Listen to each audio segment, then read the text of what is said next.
Somewhere, I cannot tell you exactly where, but certainly in vast Russia, there lived a peasant with his wife, and they had twins, a son and daughter. One day the wife died, and the husband mourned over her very sincerely for a long time. 1 year passed, and 2 years, and even longer. But there is no order in a house without a woman, and a day came when the man thought, "If I marry again, possibly it would turn out all right." And so he did, and had children by his second wife. The stepmother was envious of the stepson and daughter, and began to use them hardly. She scolded them without any reason, sent them away from home as often as she wished, and gave them scarcely enough to eat. Finally, she wanted to get rid of them altogether. Do you know what it means to allow a wicked thought to enter one's heart? The wicked thought grows all the time like a poisonous plant, and slowly kills the good thoughts.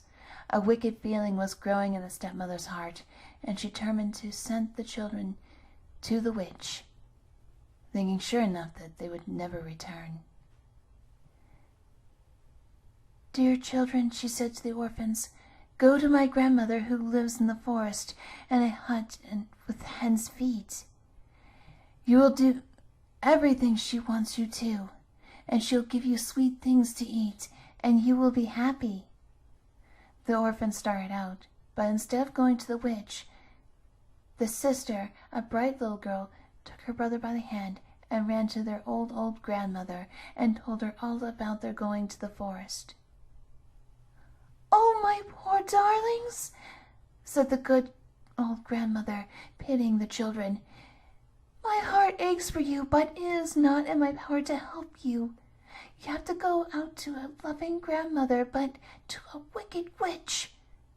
Now listen to me, my darlings," she continued. "I'll give you a hint. Be kind and good to everyone. Do not speak ill words to anyone. Do not despise helping the weakest, and always hope that you too there will be need help." The good old grandmother gave the children some delicious fresh milk to drink, and to each a slice of ham. She also gave them some cookies. There were cookies everywhere, and when the children departed, she stood looking after them a long time. The obedient children arrived at the forest, and oh, wonder! There stood a hut, and what a curious one! It stood on tiny hen's feet, and at the top was a rooster's head. With their shrill, childish voices they called out, "Izbushka, Izbushka, turn thy back to the forest and thy front to us." The hut did as they commanded. The 2 orphans looked inside and saw the witch resting there, her head near the threshold, 1 foot in one corner, the other foot in another corner, and her knees quite close to the ridgepole. "Bo, bo, bo!" exclaimed the witch. "I feel the Russian spirit."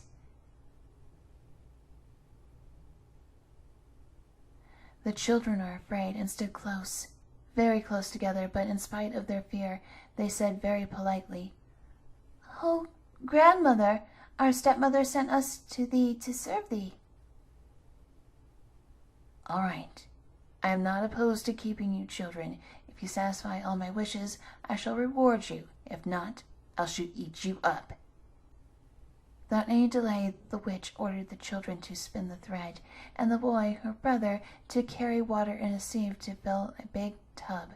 The poor orphan girl wept at her spinning wheel, and wiped away her bitter tears.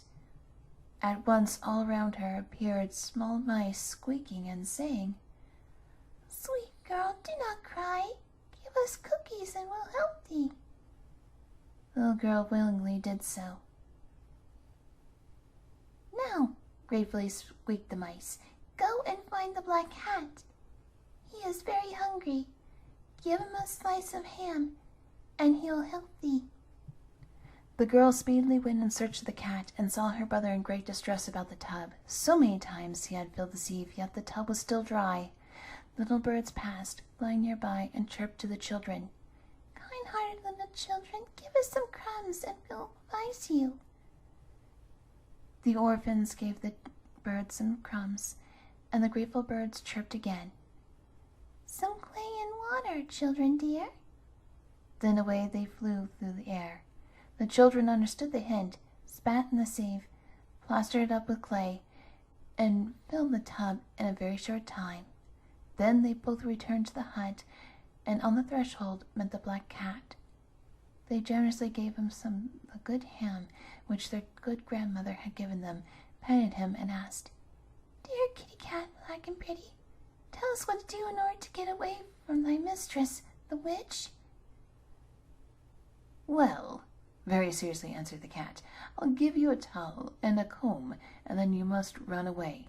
When you hear the witch running after you, drop the towel behind your back, and a large river will appear in place of the towel. If you hear her once more, throw down the comb, and in place of the comb there will be a dark wood. This wood will protect you from the wicked witch, my mistress. Baba Yaga came home just then. Is it not wonderful, she thought. Everything is exactly right. Well, she said to the children, today you are brave and smart. Let us see tomorrow. Your work will be more difficult, and I hope I shall eat you up. The poor orphans went to bed, not to a warm bed prepared by loving hands, but on the straw in a cold corner. Nearly scared to death from fear, they lay there, afraid to talk, afraid to even breathe. The next morning the witch ordered all the linen to be woven, and a large supply of the firewood to be brought from the forest. The children took the towel and comb and ran away as fast as their feet could possibly carry them. The dogs were after them, but they threw them the cookies that were left. The gates did not open themselves, but the children smoothed them with oil. The birch tree near the path almost scratched up their eyes, but the gentle girl fastened a pretty ribbon to it. So they went farther and further and ran out of the dark forest into the wide sunny fields. The cat sat down by the loom and tore the thread to pieces, doing it with delight. Baba Yaga returned. Where are the children? She shouted, and began to beat the cat. Why hast thou let them go, thou treacherous cat? Why hast thou not scratched their faces? The cat answered, Well, it was because I have served thee so many years, and thou hast never given me a bite, while the dear children gave me some good ham. The witch scolded the dogs, the gates, and the birch tree near the path. Well, barked the dogs, thou certainly art our mistress, but thou hast never done us a favor, and the orphans were kind to us. The gates replied, We were always ready to obey thee, but thou didst neglect us, and the dear children smoothed us with oil. The birch tree lisped with its leaves, Thou hast never put a simple thread over my branches, and the little darlings adored them with pretty ribbon. Baba Yaga understood there was no help, and started to follow the children herself. In her great hurry she forgot to look for the towel and the comb, but jumped astride a broom and was off. The children heard her coming, and threw the towel behind them. At once a river, wide and blue, appeared and watered the field. Baba Yaga hopped along the shore until she finally found a shallow place and crossed it. Again the children heard her hurry after them, and so they threw down the comb. This time a forest appeared, a dark and dusky forest in which the roots were interwoven, and the branches matted together, and the tree-tops touching each other. The wicked witch tried very hard to pass through, but in vain, and so very, very angry, she returned home. The orphans rushed to their father, told him all about their great distress, and thus concluded their pitiful story. "Ah, mother dear, why dost thou love us less than our brothers and sisters?" The father was touched and became angry. He sent the wicked stepmother away and lived a new life with his good children. From that time he watched over their happiness and never neglected them any more. How do I know this story is true? Why, one was there who told me about it.